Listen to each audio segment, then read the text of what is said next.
Hi, welcome. Enjoy the content, subscribe, and turn on notifications.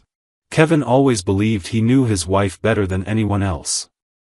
7 years of marriage built that kind of trust, or at least that's what he thought. At 36, he worked as a veterinarian at a clinic he'd helped start, while Lisa, 34, spent her nights and early mornings at the regional hospital as an ER nurse. Their marriage ran on alternating shifts, but it had always seemed solid: quick dinners between shifts, sweet texts during the day, plans for the future that included maybe adopting a child once things settled down a bit. Their routine had its own rhythm. Kevin would get up early to see the clinic's first patients, while Lisa came home in the morning, exhausted after 12 hours of emergencies. They'd cross paths in the afternoon, share a few hours together before she headed out again for her night shift. It wasn't the kind of marriage you saw in movies, but it was real, built on mutual effort and small gestures of affection that Kevin truly valued. He assumed Lisa valued them too. December arrived with its usual holiday buzz.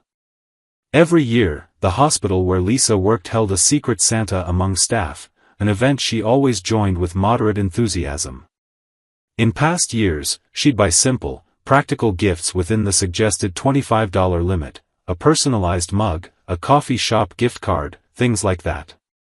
So Kevin was surprised when he checked their shared credit card statement and saw an $850 charge from an Apple store. Sitting at the kitchen table with his laptop open, Kevin stared at that number. $850. An iPad Pro. For a $25 Secret Santa.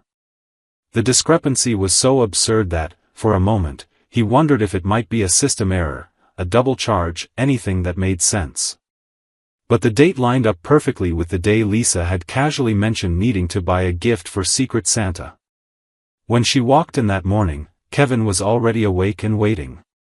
Lisa came through the door with that familiar exhaustion in her shoulders, tossed her bag on the couch, and headed straight to the kitchen for a glass of water. Kevin watched her in silence for a few seconds before speaking. "Lisa, I need to ask you something."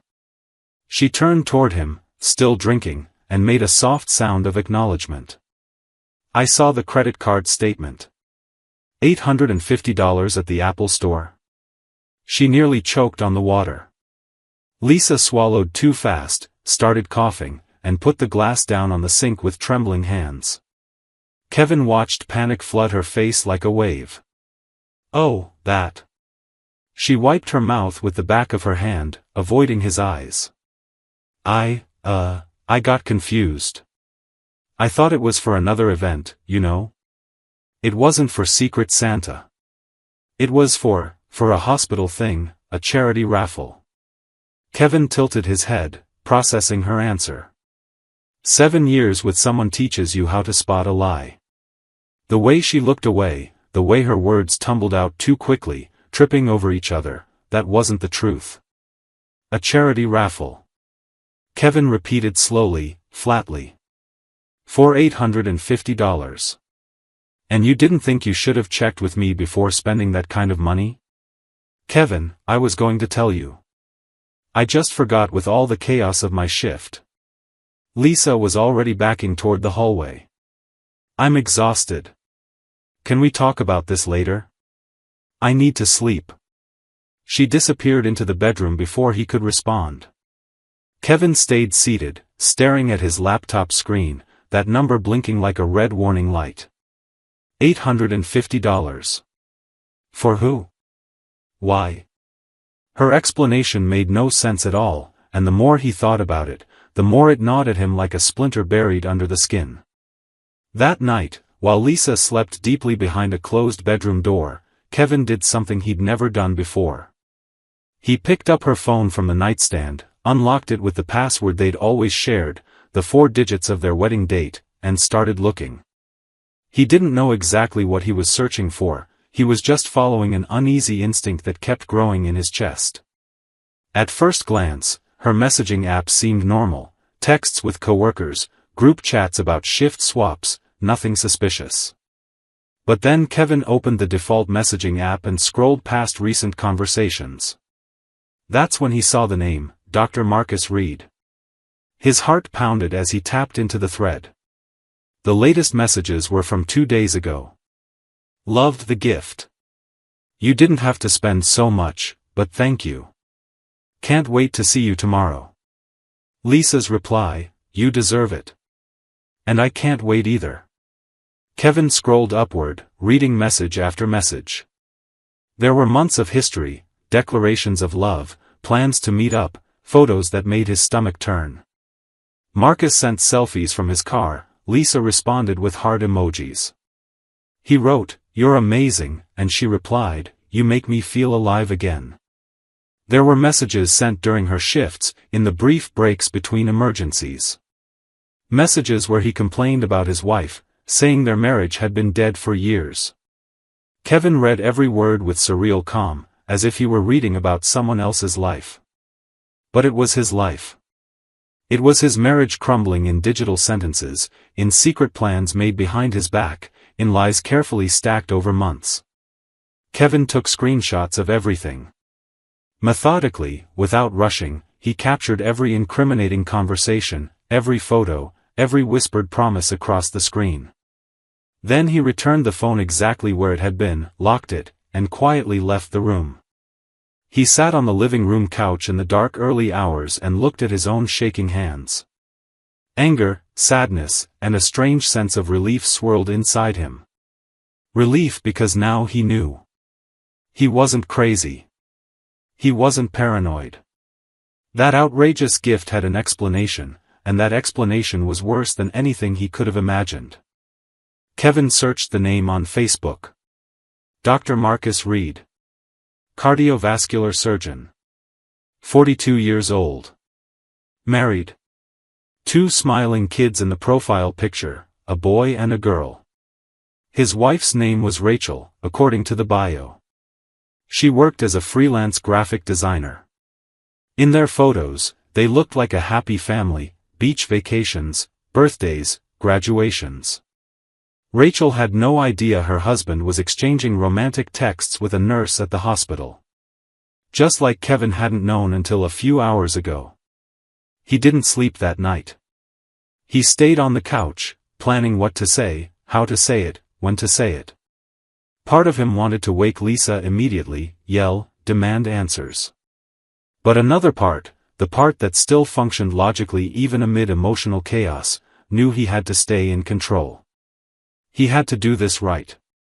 When Lisa woke up around 3 in the afternoon, Kevin was already waiting in the living room. He'd organized everything. He'd printed out some of the most revealing messages and left the pages on the coffee table. He'd made coffee, not out of kindness, but because he needed something to keep his hands busy. "Kevin?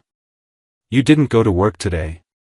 Lisa appeared in the hallway, still in pajamas, rubbing her eyes. "I canceled appointments." He pointed to the couch. "Sit down. We need to talk." His tone made it clear this wasn't a request. Lisa sat slowly, her eyes widening when she saw the papers on the table. Kevin saw the exact moment she recognized what those pages were. He watched the color drain from her face. "Kevin, I can explain. Dr. Marcus Reed." Kevin cut her off, his voice calm, almost casual. "Surgeon. Married. 2 kids. That's the man you spent $850 on an iPad Pro for. That's the man you've been cheating on our marriage with for," he glanced at one of the printed messages, 6 months. "Right?" Lisa opened her mouth, closed it, opened it again. No sound came out. Tears started falling, but Kevin refused to feel pity. "Not now. I read everything, Lisa. Every message. Every promise. Every time you told him, 'I love you,' while coming home to say the same thing to me." Kevin leaned forward, elbows on his knees. "So don't bother with explanations. Don't tell me it was a mistake, that you were confused, that he seduced you. You chose this. 6 months of choices." "Kevin, please," her voice cracked, desperate. "I don't even know what happened to me. Marcus, he made me feel special. He gave me attention. You were always so busy with the clinic, we barely saw each other. No, Kevin raised a hand, cutting her off mid-sentence. Don't put this on me. We both worked. We had a life. If you were unhappy, you should have talked to me. You should have given us a chance to fix things together. But you didn't. You chose another man, a married man, by the way. Great ethics. Lisa sobbed now, her hands covering her face. Kevin felt a pang, whether it was pain or anger, he couldn't tell anymore. Does Marcus know you're married? Kevin asked, though he already knew the answer from the messages. He knows. Lisa could barely speak through her tears. He said his marriage was dead. That he was going to leave her. Kevin let out a bitter laugh. Of course he was. Because married guys who cheat always leave their wives, right? Lisa, come on, you've been a nurse for 10 years. You're smart. How did you believe that? I wanted to believe, she shouted back, finally finding her voice. I wanted to feel wanted. Do you even remember the last time you really looked at me? The last time you touched me without it just being something mechanical before bed? So it was my fault. Kevin stood and walked to the window. The marriage cooled off, so you ran into someone else's arms. Perfect. Real mature. The silence that fell between them was thick, suffocating. Kevin could hear his own thoughts echoing. 7 years. 7 years thrown away for 6 months of lies. Does his wife know?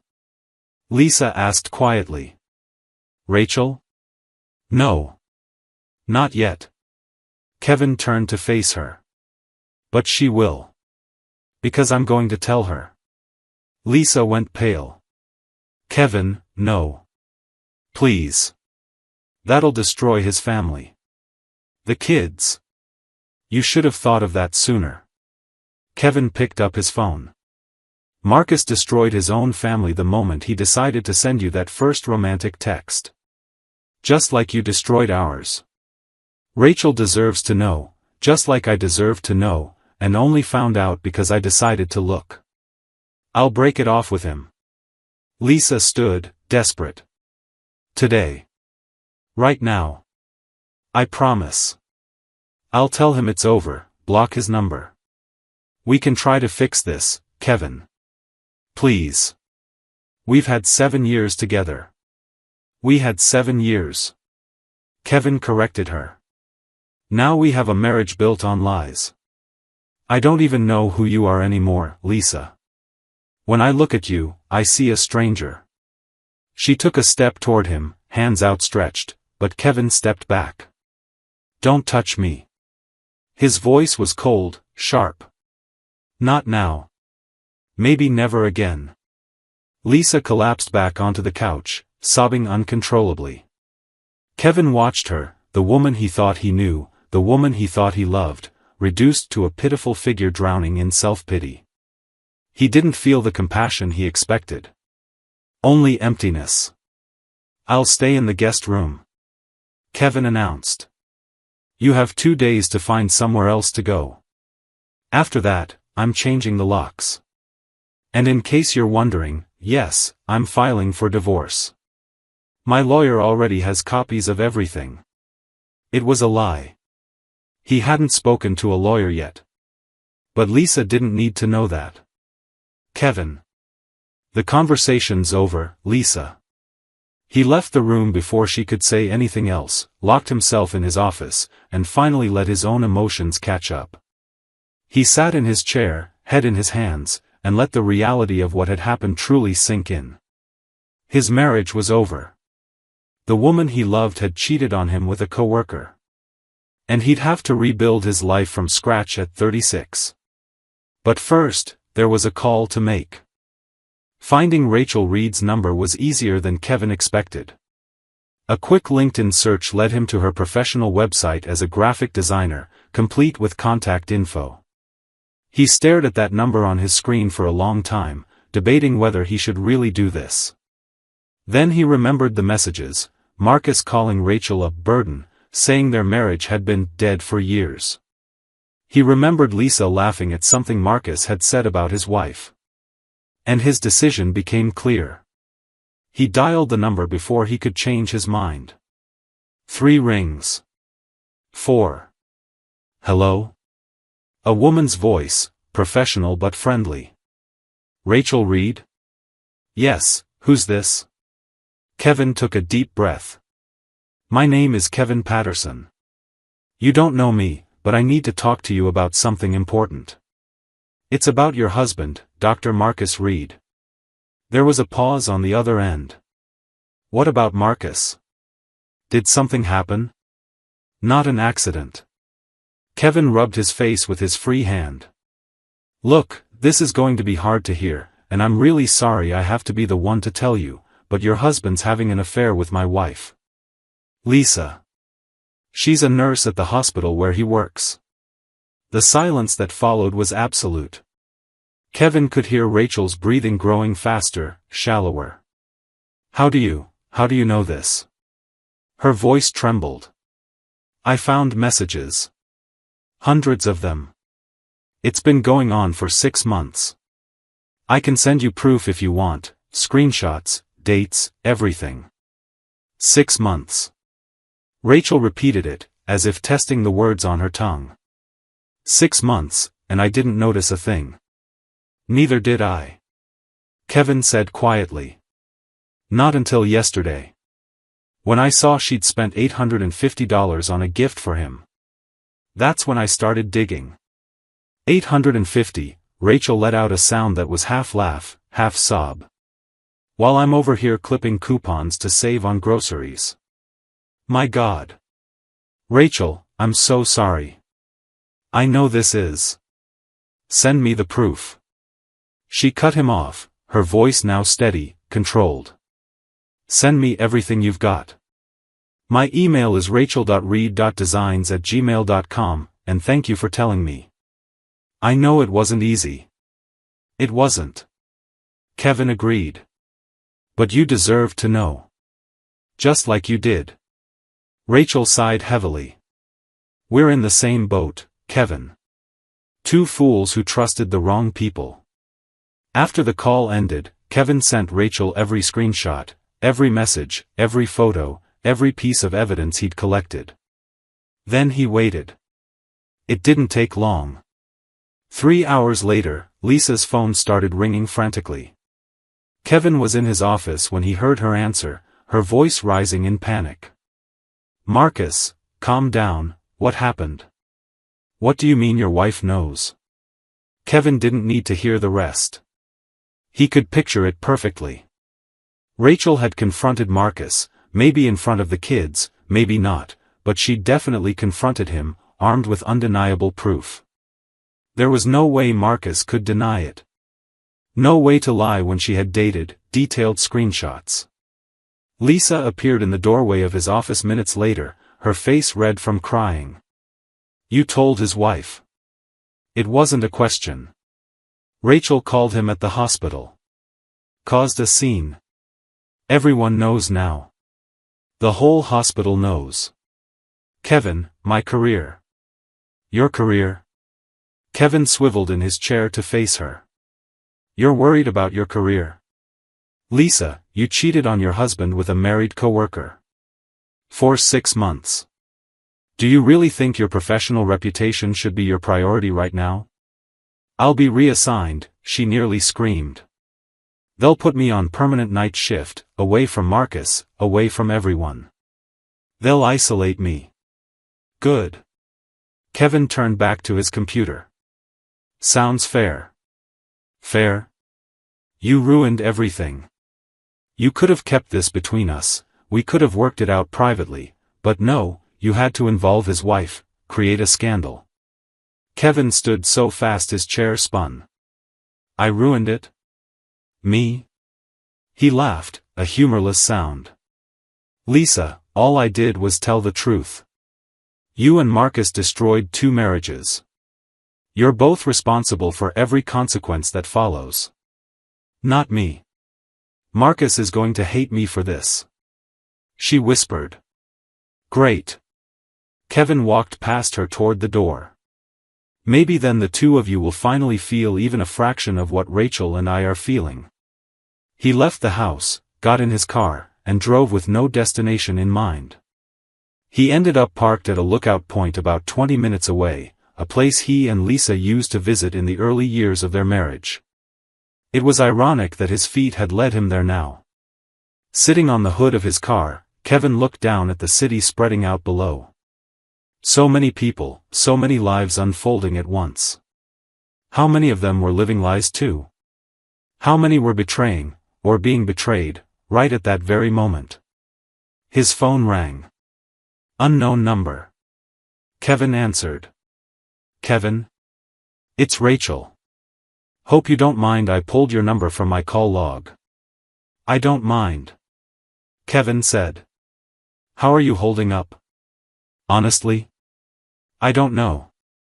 Confused. Angry. Maybe relieved. It's weird. She paused. Marcus confessed everything. Said he'd been planning to leave me for months but didn't know how. That Lisa was the love of his life. Kevin's chest tightened. I'm sorry, Rachel. Don't be. You did me a favor. If you hadn't called, I might have gone years without knowing. Decades, maybe. Rachel sighed. I've already called a lawyer. I'll file for divorce tomorrow. And I'm asking for full custody of the kids. Good luck with that. And you? What are you going to do? Kevin looked toward the horizon, where the sun was beginning to set. Same thing. Divorce. Start over. No kids to complicate things, so maybe it'll be easier. Do you think we'll ever be able to trust again? Rachel asked, her voice small. Other people, I mean? I don't know. Kevin answered honestly. But I hope so. They talked for another half hour, two complete strangers connected by shared pain, mirrored betrayal. When they hung up, Kevin felt marginally better. Not healed, but less alone. In the days that followed, everything moved quickly. Lisa moved into a small apartment near the hospital. Kevin hired a divorce attorney who assured him the process would be relatively straightforward. They had no kids and no significant assets beyond the house, which was in Kevin's name. The messages between Lisa and Marcus served as clear evidence of adultery, which, in their state, sped things up. Marcus, according to updates Rachel kept sending Kevin, lost privileges at the hospital. He wasn't fired, but he was removed from elective surgeries for 6 months, a professional penalty for inappropriate conduct with staff. His reputation among colleagues plummeted. Surgeons may have big egos, but hospitals took harassment and inappropriate relationships seriously, especially those involving power dynamics between doctors and nurses. Lisa, as she'd predicted, was transferred to a permanent night shift in a different department. Through mutual acquaintances, Kevin heard she'd become socially isolated. Nurses gossip, and the story of her affair with Marcus spread like wildfire. She was seen as the other woman, the one who'd shattered a marriage with kids involved. The irony wasn't lost on Kevin. Lisa had gone to Marcus because she wanted to feel special, desired, alive. Now she was lonelier than ever. 6 months after the discovery, Kevin signed the final divorce papers. It was surprisingly anticlimactic: 1 signature, 1 stamp, and 7 years of marriage officially dissolved. He expected to feel something dramatic, some wave of emotion, but all he felt was quiet exhaustion. The vet clinic was doing well, better than ever, in fact. Kevin had thrown himself into work during the separation, expanding the business and hiring another vet to share the load. Staying busy was the best therapy he could have asked for. It was on a Saturday morning, almost a year after the discovery, that Kevin ran into Lisa at the grocery store. He was in the organic produce aisle, picking out fruit for the week, when he saw her in the next aisle over. Lisa looked different, thinner, maybe, with deep shadows under her eyes. Her hair was pulled into a messy bun. She wore her nurse's uniform, probably coming straight from a night shift. When their eyes met, Kevin saw the exact moment she recognized him, the hesitation, the urge to run, the resignation that there was no escape. "Kevin," she said as he approached. Her voice sounded tired. "Lisa," he replied, neutral. An awkward silence settled between them. Kevin noticed she wasn't wearing her wedding ring anymore. Neither was he. "How are you?" Lisa asked, more out of politeness than genuine interest. "Good," Kevin said, and realized it was true. "The clinic's doing really well. And you?" "Getting by." She offered a smile that didn't reach her eyes. "Night shift's tough, but," she shrugged, letting the sentence trail off. "And Marcus?" Kevin couldn't help but ask. Lisa's expression shut down. "It's over." "Obviously." He went back to his wife. Or tried to. "I think Rachel wanted nothing to do with him." "She didn't," Kevin confirmed. "Last I heard, their divorce was finalized too. Rachel's in a new relationship now. Seems happy." Lisa bit her lip, eyes filling with tears. Good for her. Kevin looked at the woman who'd once been his wife and felt nothing. No anger, no sadness, no bitterness. Just distant indifference, as if she were a casual acquaintance from long ago. "I should go," Kevin said, grabbing his cart. "Take care of yourself, Lisa." "Kevin, wait." She lightly touched his arm. He stopped. "I just wanted to say. I'm sorry. For everything. I know it doesn't change anything, but it's true. I destroyed the best thing I ever had." Kevin studied her for a long moment. He saw the sincerity in her eyes, the genuine regret. But he also knew it was too late. Regret couldn't undo betrayal. Apologies couldn't rebuild shattered trust. "I know you're sorry," Kevin said gently. "And I accept your apology. But it doesn't change what happened. You made your choices, Lisa. And I made mine. Now we just have to live with them." He walked away, hearing her quiet sob behind him. He didn't look back. He didn't need to. That night, Kevin ate dinner on the terrace of the new apartment he'd bought, a modern loft in a neighborhood he'd always wanted to live in, but Lisa had thought was too expensive. It had river views, floor-to-ceiling windows, open space he was slowly decorating piece by piece. It was smaller than their old house, but it was his. Entirely his. His phone rang. It was Rachel. "Hey, stranger," she said, and Kevin could hear the smile in her voice. "Did you see the photos I sent?" "I did. The kids are huge. How was Tyler's graduation?" "Emotional." He asked where his dad was, of course. "I had to say Marcus was in emergency surgery." Rachel sighed. "One day I'll have to tell them the truth. But not today." They talked like this now, often. Two people who'd become unlikely friends through shared pain. Nothing romantic, Kevin wasn't ready for that, and neither was Rachel. Just companionship. Someone who understood exactly what you'd been through because they'd been there too.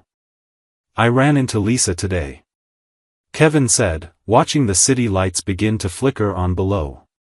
"How was it?" "Strange." She apologized. Seemed genuinely regretful. "Their regret always comes too late," Rachel remarked. "Marcus tried calling me last week. I blocked his number again."